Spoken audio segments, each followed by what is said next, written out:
Local media నుంచి జాతీయ స్థాయిలో ప్రముఖ మీడియా సంస్థల్లో కూడా ప్రధానంగా కనిపించిన వార్త, కేంద్ర హోంశాఖ సహాయ మంత్రిగా ఉన్న బండి సంజయ్ గారి కొడుకు బండి సాయి భగీరథ్ మీద ఏకంగా పోక్సో కేసే నమోదైంది.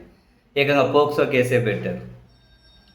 కారణం ఏంటంటే 17 సంవత్సరాల అమ్మాయి నాకు పలుసార్లు ఆల్కహాల్ తాగించి, డ్రగ్స్ ఎక్కించి పలుసార్లు నా మీద లైంగిక దాడికి పాల్పడ్డారు. మొయినాబాద్ ఫామ్ హౌస్తో పాటు మిగిలిన చోట్ల కూడా నా మీద అత్యాచారానికి పాల్పడ్డారు అని చెప్పి ఆ అమ్మాయి 2 సార్లు ఆత్మహత్య ప్రయత్నం కూడా చేసింది అని వాళ్ళ తల్లిదండ్రులు పేట్ బషీరాబాద్ అంటే మేడ్చల్ పరిధిలో వస్తుంది, ఆ పోలీస్ స్టేషన్ ఆశ్రయించారు. పోలీసులు కేసు ఫైల్ చేయలేకపోతే మేము కోర్టుకి వెళ్తామన్నారు. విషయం సీరియస్ అయింది కాబట్టి పోలీసులు కేసు పెట్టారు.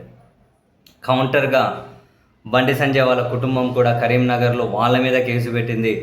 నా కొడుకును బ్లాక్మెయిల్ చేస్తున్నారు, కోట్ల రూపాయల డబ్బులు అడుగుతున్నారు, హనీ ట్రాప్ అని వాళ్ళ వైపు నుంచి కూడా. ఒక కేంద్ర మంత్రి కొడుకు మీద ఏకంగా పోక్సో కేసే నమోదవ్వడం నిజంగా సెన్సేషన్.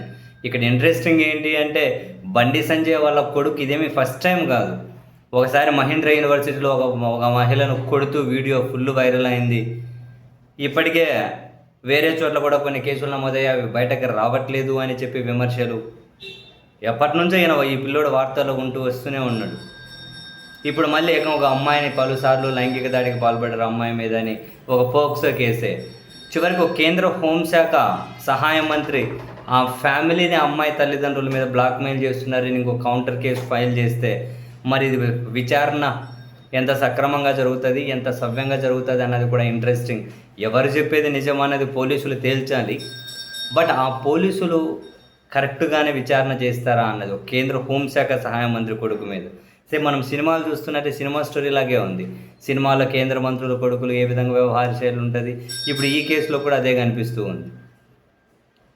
ఏకంగా కేంద్ర హోంశాఖ సహాయ మంత్రి కొడుకే ఇటువంటి కేసులో అలిగేషన్స్ ఎదుర్కొంటే